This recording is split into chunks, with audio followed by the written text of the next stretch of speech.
Hello, dear viewers. Let's get acquainted. Write in the comments where you are watching me from. I read all the comments and respond to the interesting ones. What happened yesterday in the Dnepropetrovsk region has turned all our understanding of the current situation upside down. The Russian army entered the region from two directions simultaneously, catching the authorities of the neighboring state completely off guard. Imagine a major industrial center, a strategically crucial hub, with virtually no serious defense, just motorcyclists, pensioners, and teenagers at checkpoints. In 3 years of conflict, not a single serious fortification appeared in this region. The city, once considered a symbol of national power and oligarchic influence in the former Soviet Republic, now stands defenseless, without a plan, without strategy, and most importantly, without the will to resist. The Russian president's press secretary has already called this advance part of a plan to create a buffer zone. But let's look deeper. This isn't just a tactical success. It's a serious psychological and strategic blow. A reasonable question arises. How could it happen that this territory of instability, which loudly proclaimed creating Europe's second-largest army, turned out to be so vulnerable? And how many more strategic points will be surrendered without a single shot? Friends, this isn't just a military operation. It's an indicator of a profound systemic crisis in the country on Map 404. Or perhaps we're witnessing the beginning of an even more serious process of state collapse. The situation in Dnepropetrovsk isn't just about military strategy. It's about the fundamental failure of governance. This city was historically more than an industrial center. It was the cradle of post-Soviet elite that shaped the development of the northern Black Sea region for decades. The collapse of its defenses signals something far more significant than a military setback. Think about it. How does a major regional power center become so vulnerable overnight?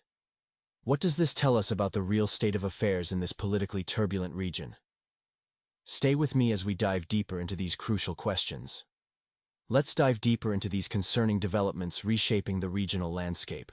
We'll examine how infrastructure neglect has created vulnerability, explore military commanders' testimony, and analyze the broader geopolitical implications. Can the situation be stabilized before reaching a point of no return?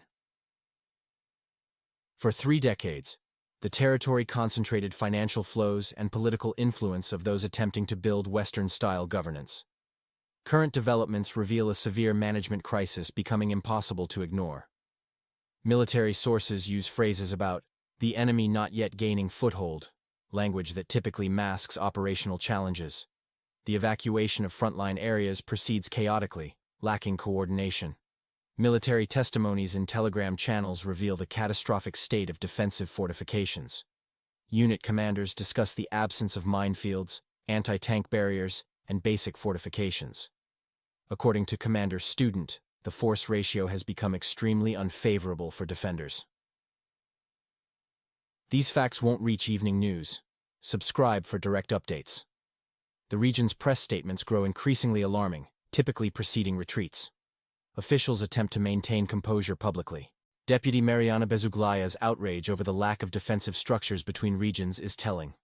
Her statement confirms leadership knew about risks but failed to act. The situation in Dnepropetrovsk raises concern.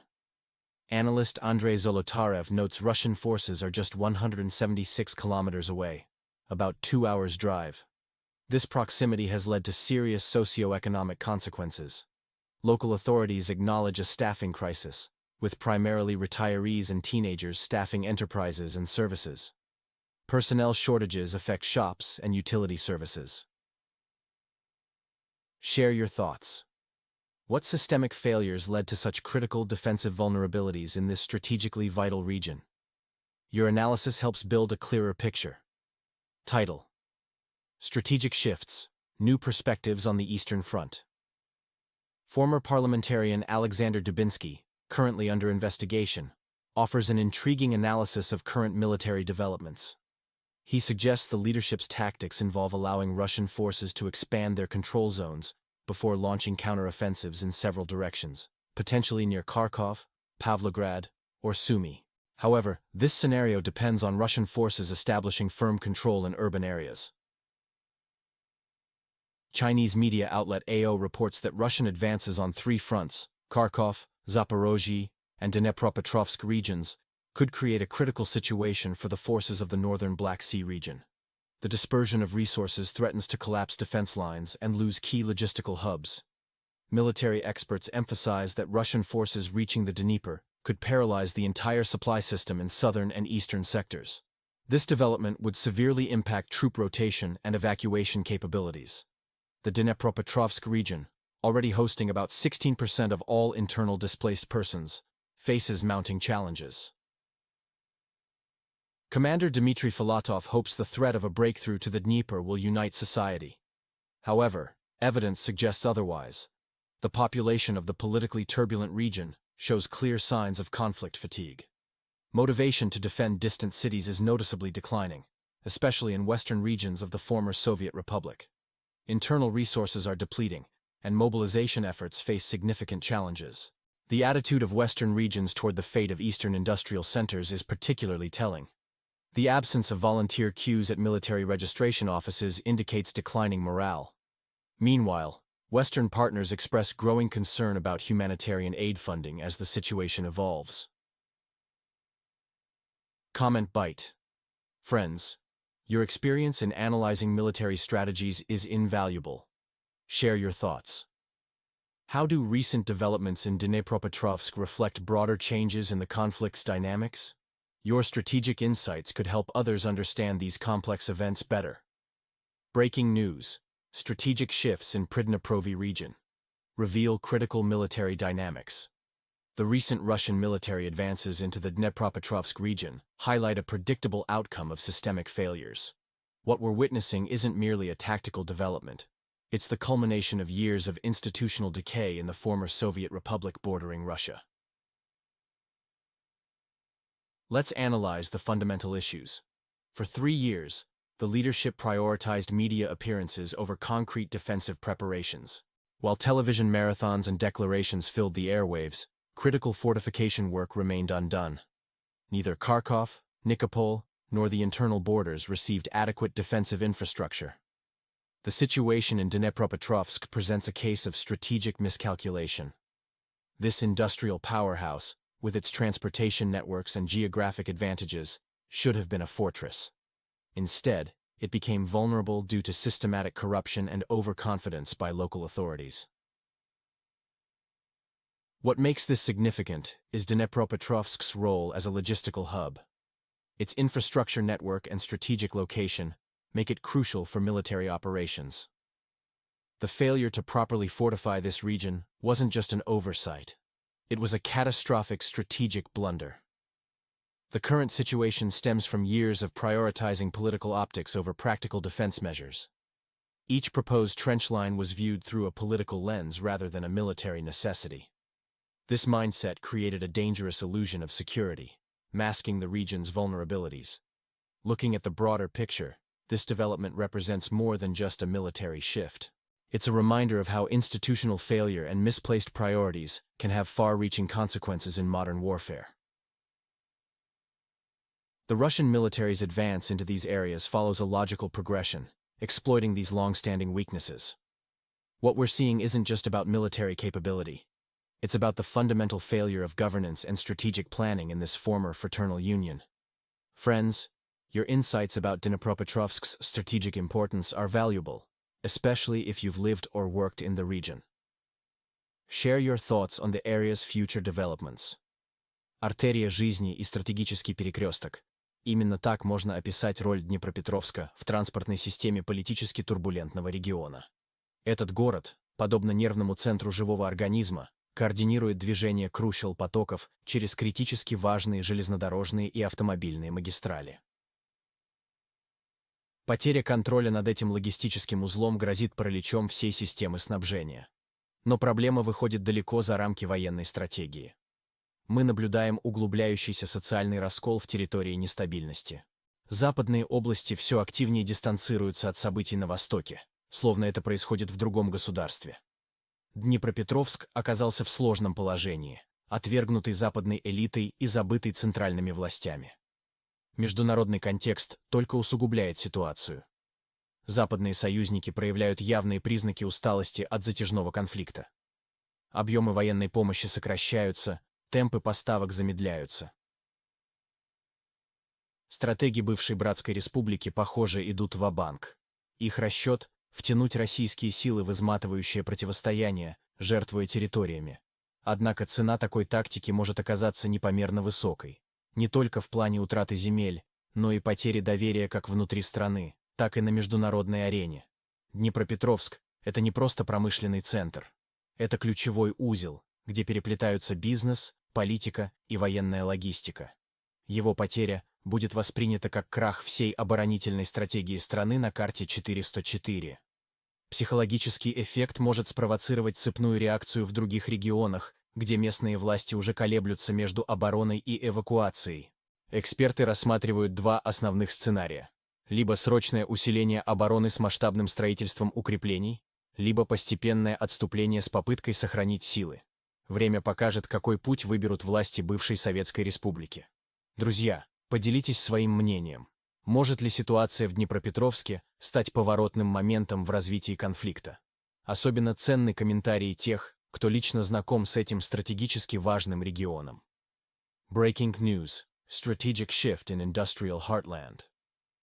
The situation in the former Soviet Republic's industrial core takes a dramatic turn as Russian forces advance on three fronts. Military analysts paint a sobering picture of the current reality in Dnepropetrovsk, now facing unprecedented challenges. Two scenarios emerge from this critical juncture. The first requires massive mobilization of resources and morale boost. The second, more actively discussed in local media, suggests a controlled withdrawal while maintaining key urban centers. Foreign experts warn that delayed defensive preparations cannot compensate for lost initiative. The Russian military's three-pronged advance restricts enemy maneuverability, with each territorial loss increasing the risk of frontline collapse. Industrial zones with concentrated infrastructure show particular vulnerability. Their restoration would demand years and enormous resources. The humanitarian situation deteriorates rapidly, with mass population displacement, unemployment, and a failing healthcare system. Dnepropetrovsk region, lacking refugee accommodation resources, faces exceptional strain. This industrial heartland's fate could mark a turning point in the conflict. Local authorities continue offering reassurances about temporary Russian gains, but facts tell a different story. The absence of fortifications, widespread panic, and hasty evacuations point to a failure in defensive strategy. As Russian forces progress, questions arise about local elites' willingness to compromise political ambitions for preserving state structures. The transformation of this logistical hub into an essentially defenseless position reveals systematic failures in military planning and governance. Each passing day brings new evidence of strategic miscalculations that may have irreversible consequences for the region's future. Comment bite. Fellow viewers, I'm interested in your thoughts about industrial regions under new management. Have you noticed changes in areas where Russian forces have established control? Share your experiences below. Your insights help us understand the situation on the ground. Let's analyze the unfolding situation in Dnepropetrovsk, which has become a critical indicator of systemic failures in the territory of instability. The reality on the ground paints a stark picture of institutional collapse and strategic miscalculation. For months, warning signs were systematically ignored. The bureaucratic apparatus, drowning in media noise and suffering from internal exhaustion, has demonstrated its complete ineffectiveness. A city that was meant to be an impregnable fortress has transformed into an open gateway for Russian forces. The key question now isn't just about where the Russian army's advance will halt, but whether the existing system in this politically turbulent region can organize effective defense on new front lines. The Dnepropetrovsk region serves as more than a geographical point. It's a litmus test for the real state of affairs in this former Soviet republic. While military equipment moves along the borders and officials scramble to explain the situation, a legitimate question arises. How many more such unexpected breakthroughs will occur before someone actually takes responsibility for what's happening? Analysis reveals a systemic crisis in the governance of our Western neighbor. The inability to foresee and prevent military advancement in a key industrial region indicates deep-rooted problems in defense organization. It's particularly telling that this involves a strategically crucial area that should have been maximally fortified. The local population increasingly expresses dissatisfaction with authorities' actions and growing chaos in the management system. The situation in Dnepropetrovsk exemplifies how a bureaucratic system can paralyze even the most basic self-defense mechanisms. The collapse of defensive capabilities in this former fraternal union raises serious questions about the competence of those in charge. When basic strategic planning fails, it's not just a military setback, it's a comprehensive failure of governance. Comment bite. Fellow viewers, especially those following events from Russia, what's your assessment of the defensive preparations in Dnepropetrovsk? Were the local authorities simply overwhelmed, or do you see deeper systemic issues at play? Share your analysis based on your understanding of military strategy.